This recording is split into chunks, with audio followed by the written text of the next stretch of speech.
And we have a green light. All right. Looks like we're up and running. And, well, ladies and gentlemen, we hit a little snag. Something went wrong with the Skype feed. And perhaps it was a moment of serendipity because immediately after we lost the Skype feed, the Donald got on Twitter again.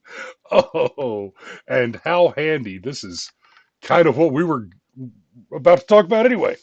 Let's do this. Now, I want to pause because the only reason I brought that up first, is because like, we had our little we had our little hiccup, um, and then like, while we were trying to fix it, I got the notification about the tweet. However, here's what we want to talk about first today. Um,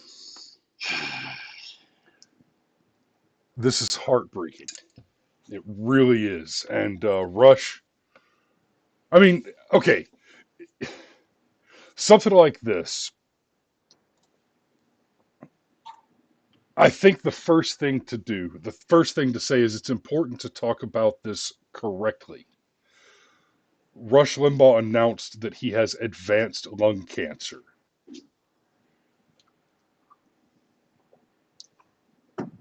I want you all to be very careful about how you express your feelings on this.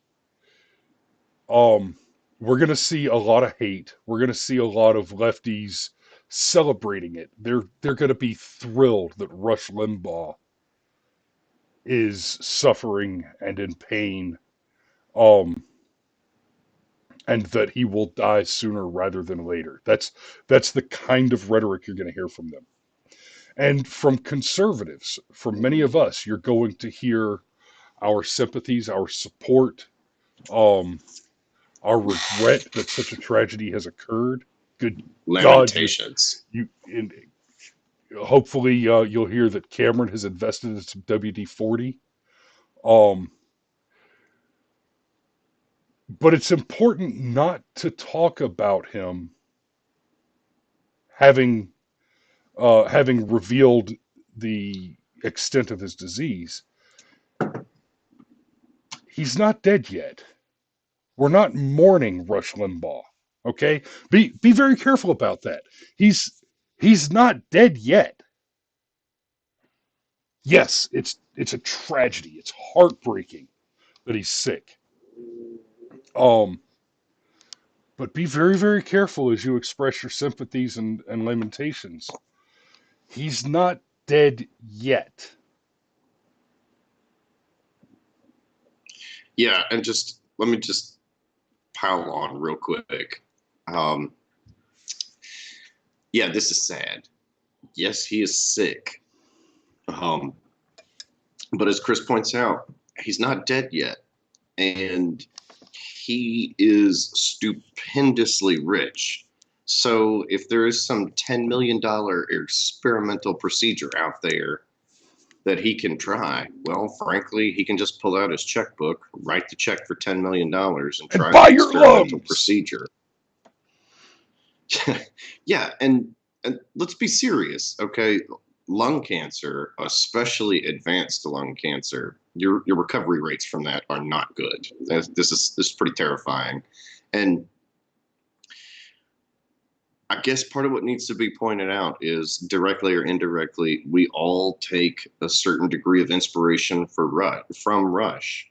For a long time, whatever conservative figures there were had had to go through the gatekeepers and the legacy media, and it was very difficult for them to ascend to any position of prominence anywhere in the media. Your William F. Buckleys and your John Stossels were extremely rare birds before Rush Limbaugh.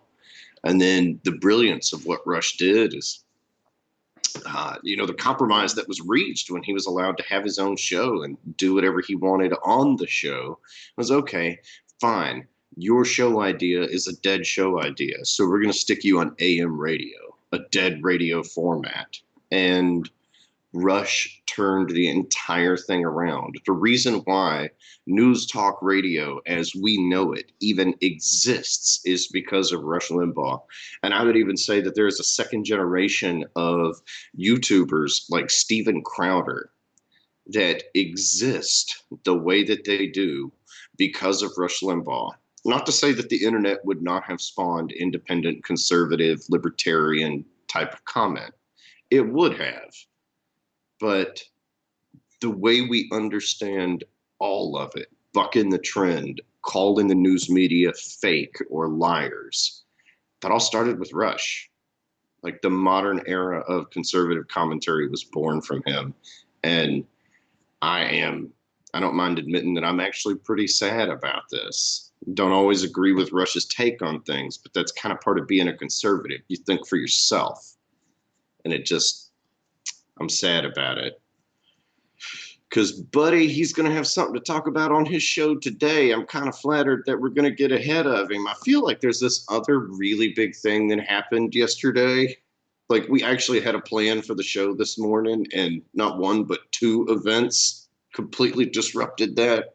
What was Yeah, that thing, Chris? so much shit went down. I don't even remember what we had planned on talking about today. Oh, we were going to talk about the fact that the coronavirus is up around 20,000 confirmed cases, and China can't be trusted because they're censorious communists with with an avowed and legitimate geopolitical interest in exterminating the lives of as many non-Chinese people as possible. But then Rush got lung cancer, and well, the Democrat caucus is an unmitigated disaster. Nothing works. Just like when they ran the country. Remember the $5 billion Obamacare website? That should have cost 2% of that. The only person that can claim a very big victory in Iowa last night is Donald John Trump. Yeah, Tweets Donnie Two seriously. Scoops himself. Yeah, seriously. Oh, man, just so many places to attack this from. One, uh, Republican Party. Do us all a favor. Don't do this shit through an app on our phones. Do not do this shit through an app on our phones. Period. End of sentence. I don't care if you are 10 times as computer. I don't care if your computer engineering is 10 times better than that of the Democrats. Don't do it on the phones. Make people drive to the poll and do just a teeny tiny bit of work to vote. We don't need to make voting any easier. Number two, um, these are the people you want to run your healthcare. These are the people you want to regulate your guns. These are the people whose economic theory about we swear if you just tax the rich a little bit more, it helps us all out. These are the people you are going to trust with some of the most important issues of our lifetime. Iowa, I've been to Iowa. I have family in Iowa. Let me tell you, there's like 37 people in the entire state, and they can't count these votes correctly using modern technology like iPhones.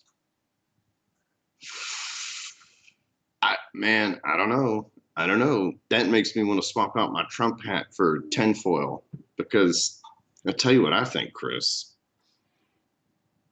I think they were worried Bernie was going to win, and they had to shut that shit off. Oh That's what no, I think happened. no. I think Bernie did win, and they had to back that shit up. Yeah, is it I how? think what happened is Bernie won it despite all the effort to cheat him. Let's just go back. 2016, Bernie did win Iowa. Um, and it this is not a controversial statement. This is not even it's not a conspiracy theory. It's not a matter of speculation. It is absolutely proved that the Democrat National Committee conspired amidst itself to deny Bernie Sanders the candidacy. Yep. Hillary Yep, likes to talk about, and the Dems in general like to talk about how Hillary won the popular vote, um, even though more than half of all her votes came from sanctuary cities. And wow, no, it's just not possible that sanctuary cities that are automatically registering everyone who gets a driver's license to vote, which includes criminal aliens. That's right. The sanctuary cities in New York and California and the like are issuing driver's licenses to hostile foreign invaders and at the same time automatically registering them to vote and expecting the rest of us, while they oppose voter ID, to believe that there is no corruption and there are no illegal votes being cast when more than 50% of Hillary's popular vote came from those cities. We're not stupid. So, with all that context and the email change from Debbie Wasserman Schultz and the like, that showed very clearly that the DNC conspired to take the nomination away from Bernie Sanders despite his apparently having won it legitimately through the caucuses. When you look at this and you couple all that with the knowledge that, oh, the DNC just changed the rules on who's allowed to enter debates after Michael Bloomberg donated $300,000 directly to the DNC and then spent what was it, $200 million of his own money in political ads. Guys, have you watched television on a day in the year 2020 that did not or include listen a to the Michael radio, Bloomberg ad? or listen to the radio, Or listen to or the radio, watch the watch YouTube YouTube. video, I mean, or just I've looked at heard Mike Facebook. Bloomberg ads. If you have Yeah, attempted to consume media in the year 2020, you've been assaulted by a Michael Bloomberg ad. And they just, right at the last minute, they changed the rules to put him on the debate, even though he did not qualify. Well, no, precisely because he did not qualify to get on the debate stage under the rules as they were constituted. The DNC changed the rules for $300,000. you think Michael Bloomberg is their oh shit, I got to grab my parachute candidate? He's basically Joe Biden, but minus the dementia.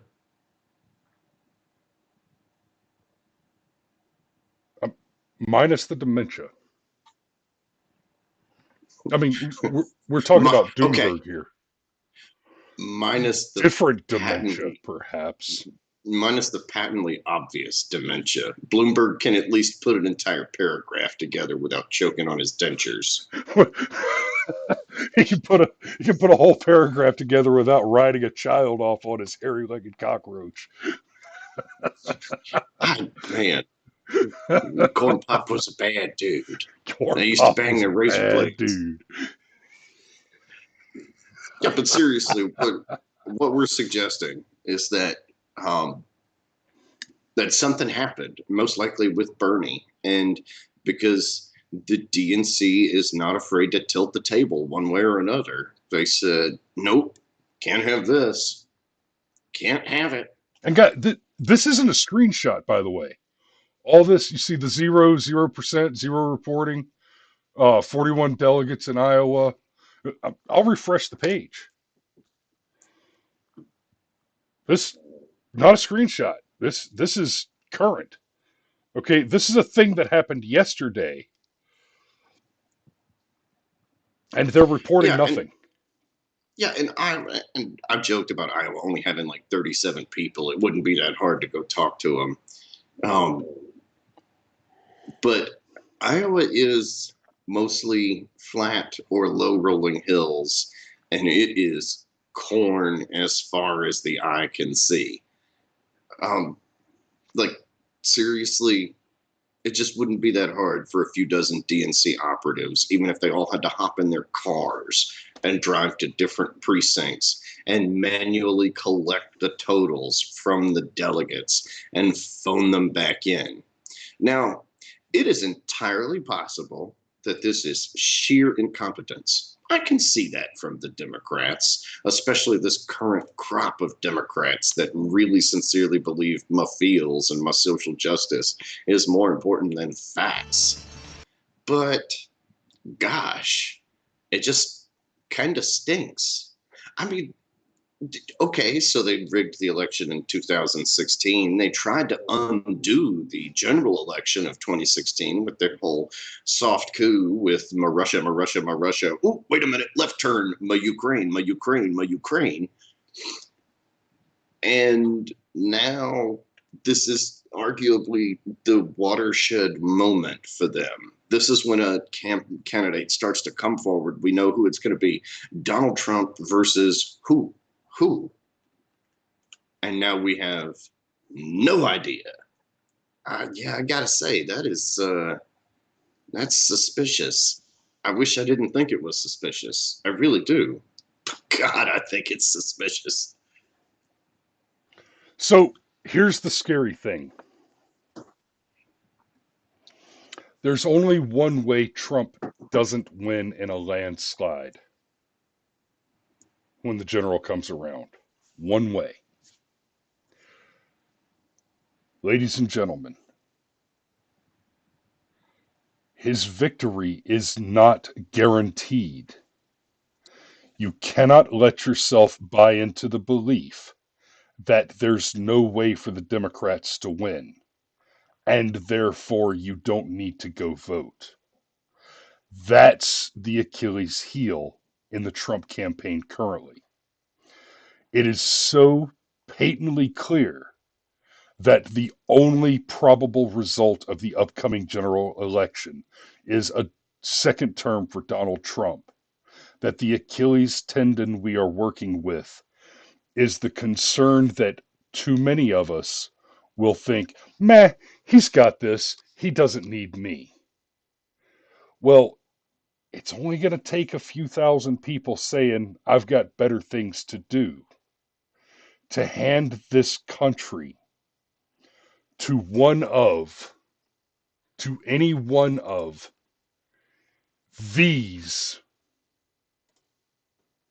psychotic communists.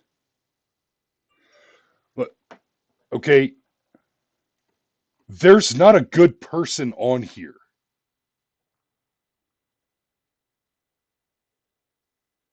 Maybe Gabbard and Yang. Maybe. Nah, screw Yang. But frankly, there's not a good person on this list.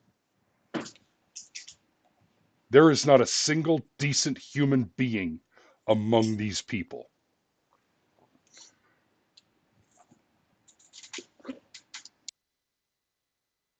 Even Tulsi and Yang. Even Not Yang. Tulsi and Yang Screw Yang. are both pro baby murder. Yeah, and Yang's a straight up communist. Like it's no, sorry. I studied 20th century history. I don't want Asians in charge of communism. Millions of people starved to death. Andrew Mao. Something like that. Anyhow, that's all I got this morning, buddy. I have people Yep. poking around, giving me looks about how they want breakfast. Just, I want everybody to go check out this Fox News article as well. Iowa caucus mess leaves every leading Dem claiming momentum into New Hampshire. This is going to be the issue that's talked about today. Is all of these guys are going to try to claim victory off of this. All right? Y'all keep an eyeball out for that. And when you start hearing people bashing Rush and thank Jesus for Rush's lung cancer, you're going to hear it today. I promise you, you will. You know what? Bless their little hearts. Bless their tiny, insignificant little hearts. That's time to go to work. Y'all be safe out there, and we'll see you tomorrow.